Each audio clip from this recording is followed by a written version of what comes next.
Hi and good evening. Thank you for watching. I'm Shakil 5858. I am Ami Buddham.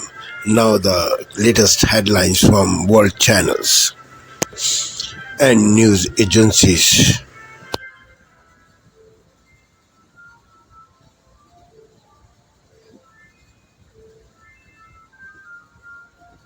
Purported leaked. Visit abc.net.au/emergency.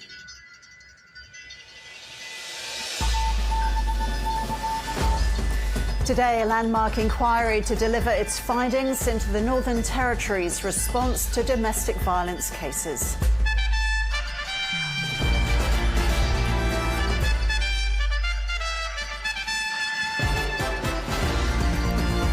Also ahead, Labour's housing policies facing defeat in the Senate, setting up a fight over affordability in the upcoming election. Doctors race to save the vision of a Melbourne student injured during an alleged Israeli raid in the West Bank. And Australia's most decorated Olympian, Emma McKeon, calls time on her glittering career in the pool.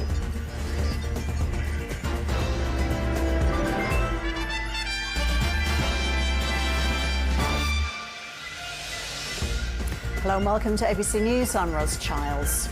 A warning, this story contains discussion and images of Aboriginal women killed by domestic violence. The Northern Territory coroner will shortly hand down her findings and recommendations after a landmark inquiry into the deaths of 4 Aboriginal women who were killed by. Tonight, we are tracking a major storm set to sweep across the nation on the busiest travel days of the year. The snow already falling out west ahead of a nasty coast-to-coast storm hitting as some 80 million of us plan to drive or fly somewhere for Thanksgiving. We have the latest forecast and the new concerns about how an air traffic controller shortage may delay flights. The Trump transition starting to enter a new phase, gearing up for confirmations. The questions about the president-elect's pick to lead the intelligence agencies and her meeting with a dictator. An Israeli rabbi murdered while traveling abroad. Israel now calling it a terrorist attack. The new arrests late today. The passenger plane up in flames. Look at that, how everyone on board managed to get out alive. The Menendez brothers back in court tomorrow. So will it get them one step closer to being released? An egg shortage nationwide. Shelves at some big grocery stores empty. What it could mean for your Thanksgiving feast. Chain restaurants slashing prices. Why the CEO of Chili's tells us they're ready to take on McDonald's. It's literally business 101. We need to have a more competitive offering than what's out there. This is NBC Nightly News with Hallie Jackson. Tonight, the great holiday getaway. What to expect as millions take to the skies and roads for Thanksgiving, plus the cost of filling up your gas tank and what to know about the E. coli outbreak linked to organic carrots. And a prominent pastor suffers an apparent medical emergency in the middle of his sermon. We begin with the forecast. An active week ahead with winter weather alerts in the west, heavy snow in the mountains, rain and snow spreading across the east just as Thanksgiving approaches. Our weather team times it all out. Nearly 80 million Americans are expected to travel out of town for the holiday. The TSA predicts a record number of screenings this week with military airspace opened up to handle the extra volume. How much will you pay for gas? Plus, the new warning about a sharp increase in cars being stolen from airport parking lots and what's being done to keep the celebration safe. New developments in the E. coli outbreak linked to organic carrots. What the farm at the center of it is now saying. The second Trump administration is taking shape with all major cabinet choices already made. New concerns as the transition team is skipping FBI background checks. A tragic drowning at an Ivy League college, and now 2 students face charges for allegedly supplying alcohol to an underage person. A sorority is also facing separate charges. The victim's blood alcohol was reportedly twice the legal limit. The scramble to see the Menendez brothers in court. Interest is so intense, a lottery system will determine who gets in to see it. The brothers are hoping to be set free decades after being convicted of murdering their parents. Remembering Chuck Woolery, the game show host who introduced us to the Wheel of Fortune and hosted Love Connection long before the days of dating apps. And America Strong tonight, the emotions and the joy as forever families are officially united just in time for the holidays.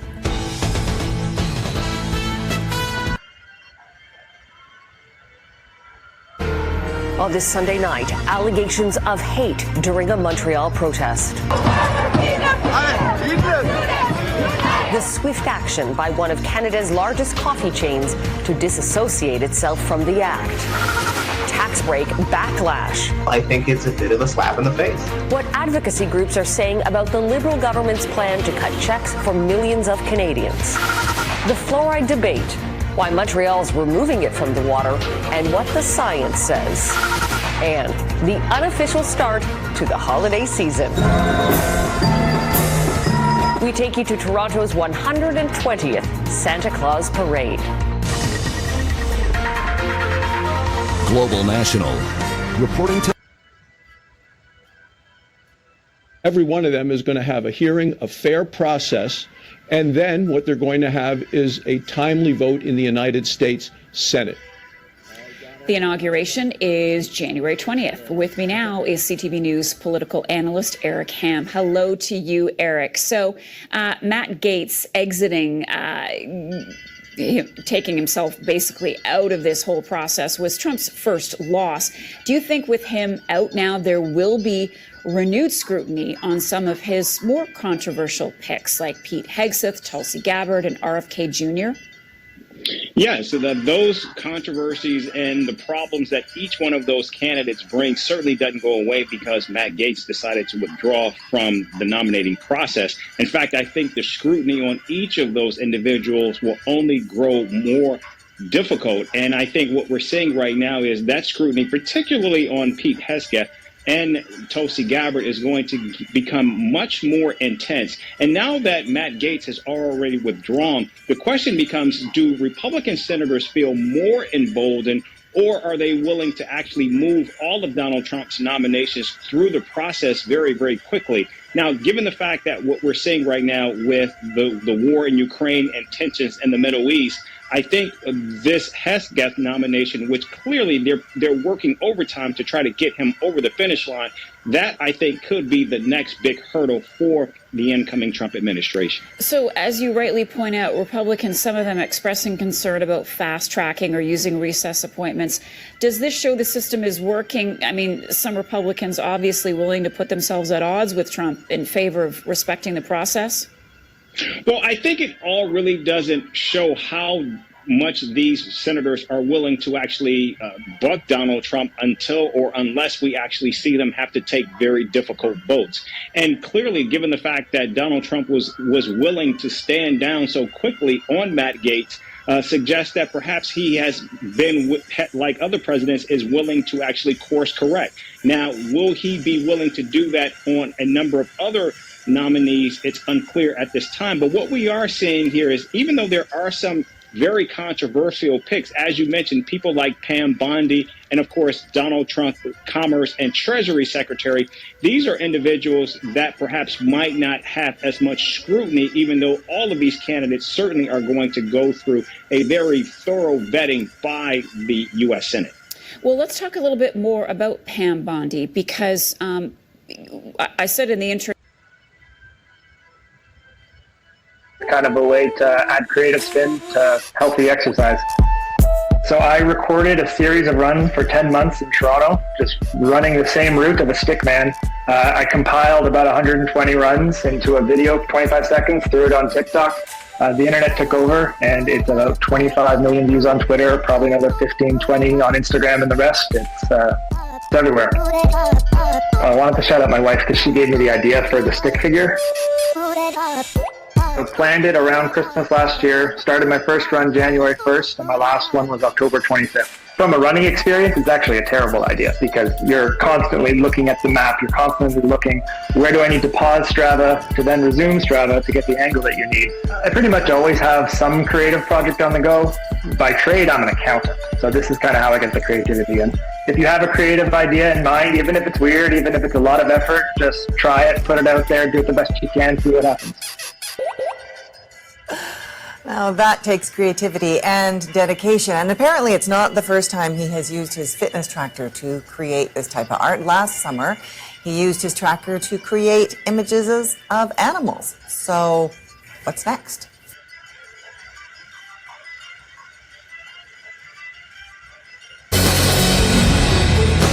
Welcome back, America. You may have heard of him, Tom Homan, great patriot.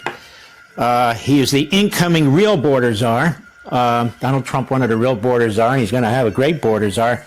Tom, there's some yammering out there that we can't use the military to bring criminals and others to justice, and that is to deport them out of our country and deport other people who are illegally. And I've been doing a little bit of research on this, Tom. There's a great piece by the senior legal counsel of the Center for Immigration Studies in the history of the Posse Comitatus Act of 1878, which people say means you can't use the military for police actions in the United States.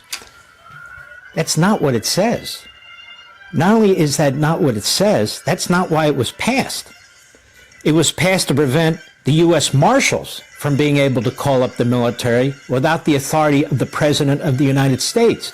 So Congress passed this law, and they said essentially that these underlings, Department of Justice, these other people do not have the power to call in the military for law enforcement and police actions. And in fact, the Attorney General to Dwight Eisenhower had said that if the Posse Comitatus Act is actually applied this way, it's probably unconstitutional because it ties the president's hands. Now, you and I aren't saying that we ought to bring in the military, to be chasing people all over the place, but this is a national security federal action that you're talking about if you're rounding up illegal immigrants by the hundreds of thousands, because we've had illegal immigrants imported into the country by the hundreds of thousands. What's your general thinking about this? It seems to me we need to have a definitive legal statement, not just go with the media comments. Well, I think the media is wrong on just about everything they print. Look, we need DOD, and I'm hoping we get DOD's assistance, and I think President Trump can make that happen. I agree with you. The southern border, I've been saying this for almost 4 years. What's happening to our southern border is the biggest national security vulnerability this country's seen since 9/11. We know terrorists have crossed that border. Just take Tren de Agua, for example. They are a threat to our national security. And the cartels in Mexico have killed 250,000 Americans with fentanyl. We have a lot of dangerous people in this country. We need to find and remove them because they directly pose the biggest national security threat to this country right now. And even Christopher Wray, who I have zero respect in, even he's testified numerous times, this is a huge national security threat. Let me ask you something that's really not discussed as well. If we don't deport most of these people under current interpretation of law, and they have children in this country, they become U.S. citizens. Then we have chain migration, which was passed in 1965. So you're talking about 21 million people, maybe more, maybe less, who knows, but a lot. And at some point in the not too distant future, you're going to have citizens from these illegal aliens, and you're going to have chain migration. So that 21 million can turn into 100 million, 140 million, 180 million in one generation of people in this country, no? Well, look, that's why we need to push back on the false narrative from the left. They're claiming, they demanded these millions of people be released in the United States. They demanded they got the right to see a judge. They demanded they got the right to claim asylum. Okay. And we'll do that. We'll give them their day in court. However, at the end of that due process that they demand, if a judge orders them removed, they must be removed. What's the option? Let them stay? Because if you do that, you send a message to the entire world. You can cross the border illegally, which is a crime. You can see a judge or not see a judge and get an order removal and not leave. We're never going to solve this crisis. So look, we got to execute those orders from the immigration courts. Right now, if you look at the data, 9 out of 10 people who claim asylum at our border will end up with an order removal because they simply don't qualify for asylum. So we had to remove them. And if we don't, shut down the immigration court. I mean, what the hell are we doing? If the judge... Tonight on PBS News Weekend, with multiple nominees to Trump's cabinet accused of sexual misconduct, we look at the future of the Me Too movement. Then, how contaminated water in northern Michigan is having a dangerous impact on military veterans and their families. Like you had burn pits in Iraq and like you had Agent Orange in Vietnam. But this happened on American soil. And not only did it happen to the veterans, but it happened to their wives and their children. With more than 15 million adults diagnosed with ADHD, why treatment remains a big hurdle for most.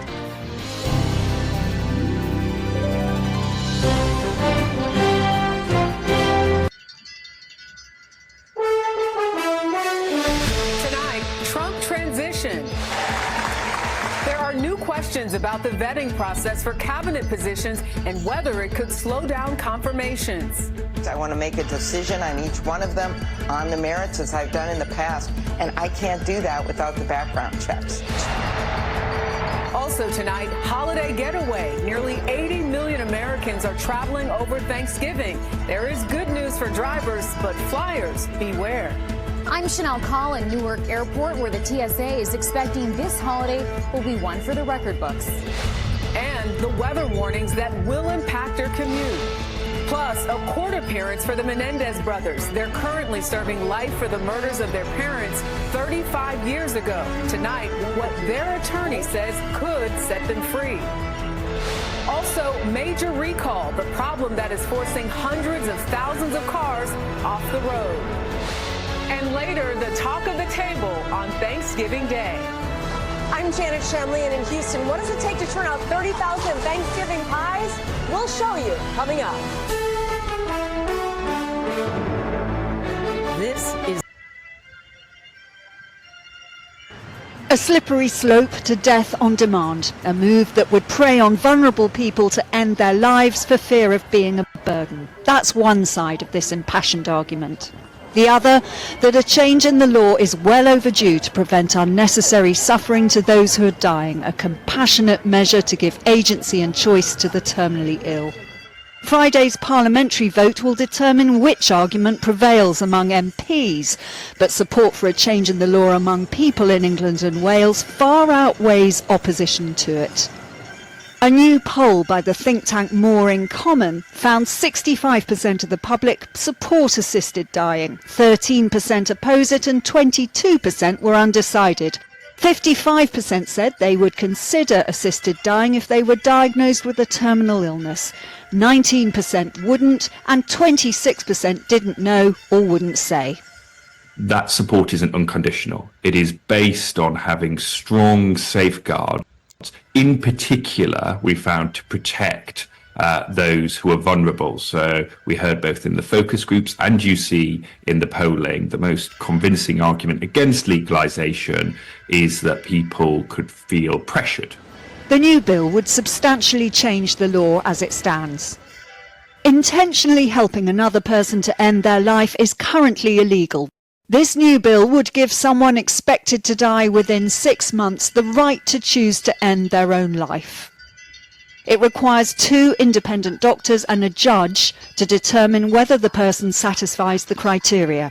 That includes having the mental capacity to express a clear wish, free from coercion.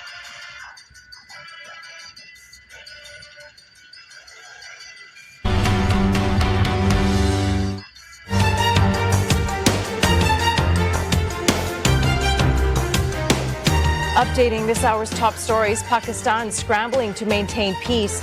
Authorities say warring sectarian groups have agreed to a 7-day ceasefire.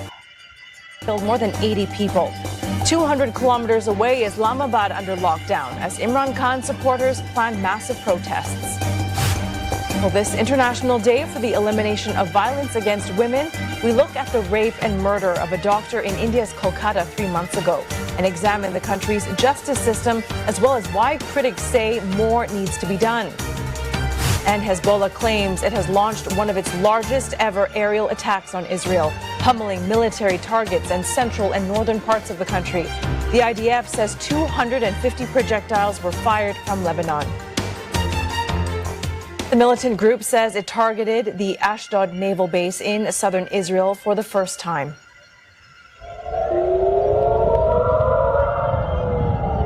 Air raid sirens rang out in central and northern parts of Israel. Hezbollah says it deployed a barrage of advanced missiles and a swarm of attack drones on Tel Aviv and the Glilot Army intelligence base.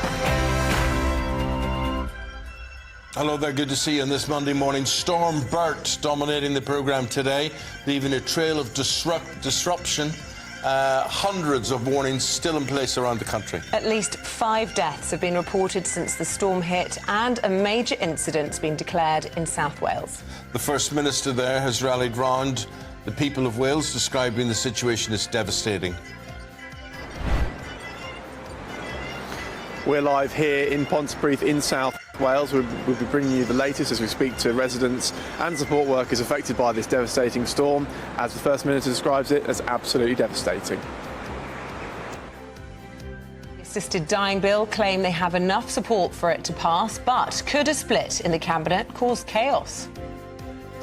Russian forces have taken a former British soldier while fighting for Ukraine, seemingly parading him in a video doing the rounds online. Could this be the start of Russian punishment for Labour's decision to let Ukraine use British Storm Shadow missiles? The annual Confederation of British Industry takes place as the businesses are uniting to warn Labour the Labour tax rise will stunt growth. Drink spiking is to be made its own criminal offence as Labour make good on their promise to curb violence against women.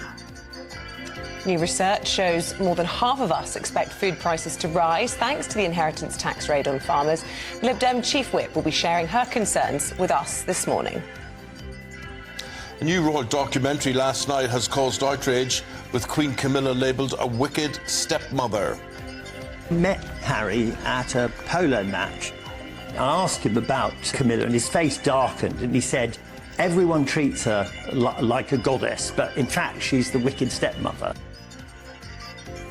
40 years today since Band Aid launched Do They Know It's Christmas.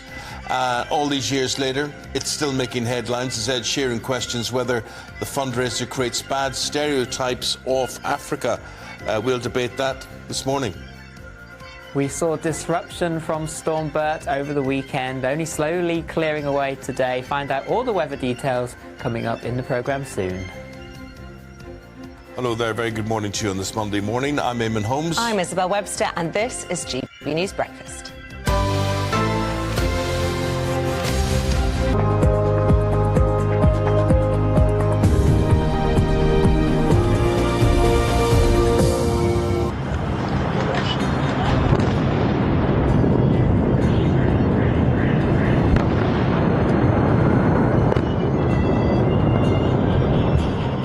Could Israel and Hezbollah be on the verge of a ceasefire deal, despite both sides launching significant attacks? Hello and welcome to TRT World, live from Istanbul. I'm Charlotte Buredny, also ahead on the programme. More misery for Palestinians in Gaza as cold, floods and power cuts hit.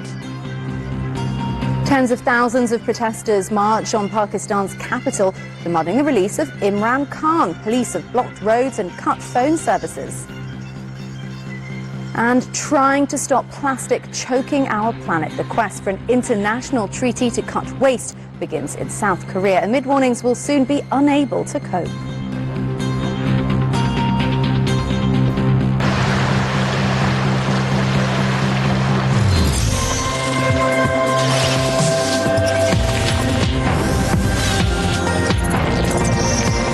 On our website and on all our social media platforms. Yana Lee, one of the 200 France 24 correspondents around the world.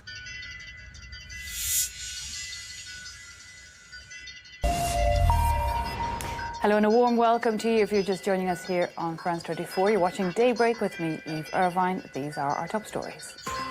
Rockets land near Tel Aviv, setting houses on fire. Hezbollah firing back after more Israeli bombs batter Beirut. A ceasefire deal still on the table, waiting for Israel to pick it up. A pro-Russian far-right independent politician makes it to the second round of presidential polls in Romania. A runoff with the ruling centre-left candidate now set for next week.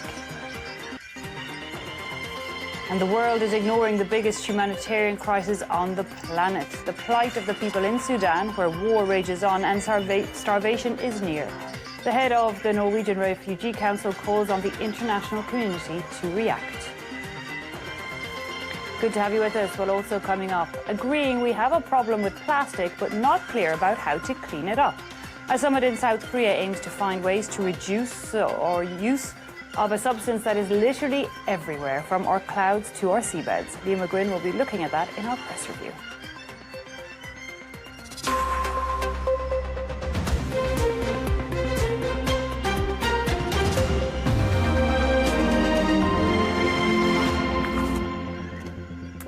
Hezbollah has fired rockets towards Tel Aviv, with houses there set.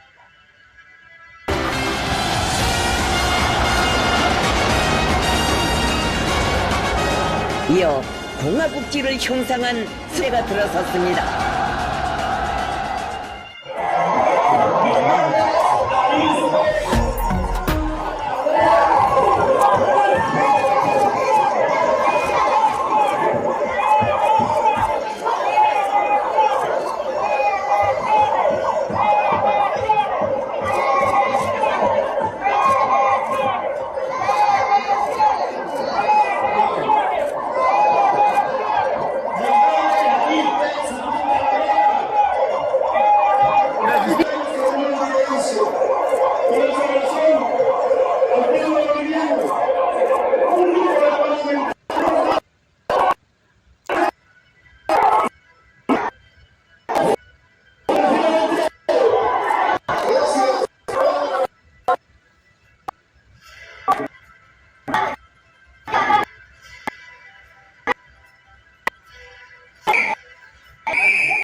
Climate delegates agreed to inject at least $100 billion annually in climate and helping poor nations cope with the risks of climate warming.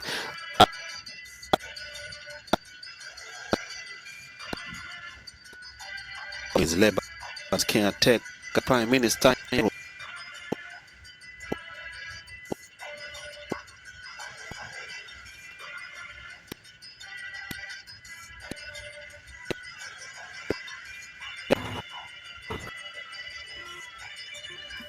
Kendrick Lamar gives his only Friday. It's a price to often the Grammy staff track Gen 22 Mr. and the Big Steppers and this album.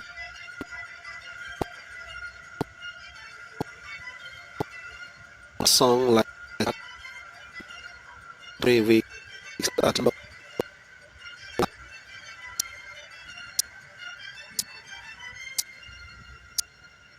for 7 Grammys, fueled by Not Like Us, which also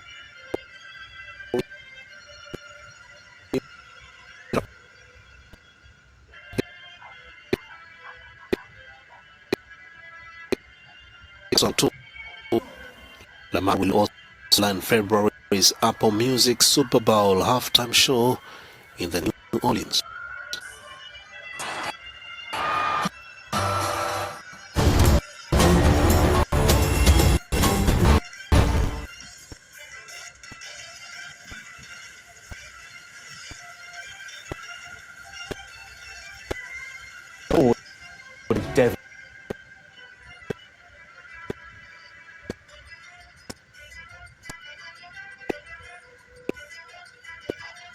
How to come of the morning, the 20th of November.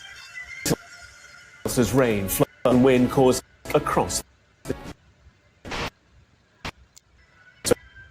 their homes and their businesses. How long is it going to take to sort it out? You mean? And I'm going to lose money either way, and I. Also ahead for you.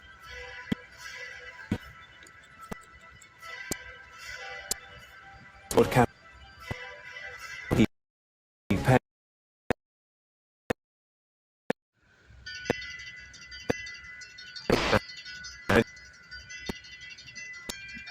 Still need time to improve the team.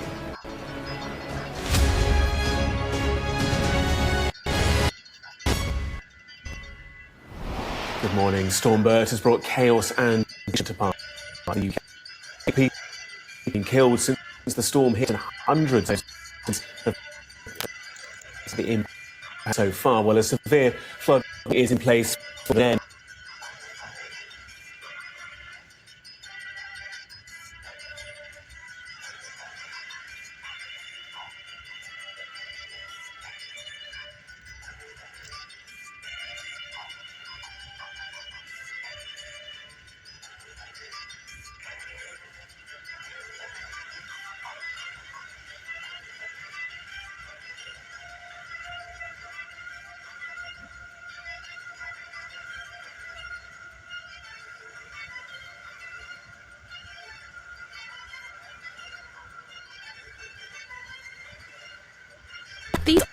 papers are getting us from second term.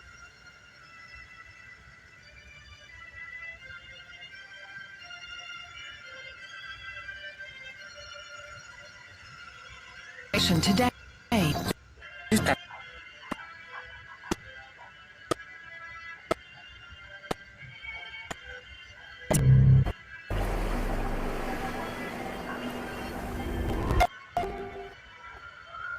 Colonialism.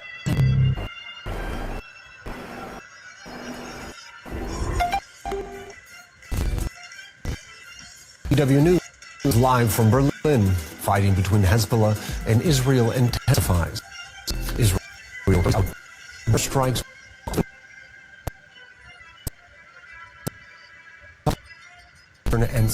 and Israel.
Thank you for sparing your precious time. This is Amir Shakil. Have a good life. Bye-bye.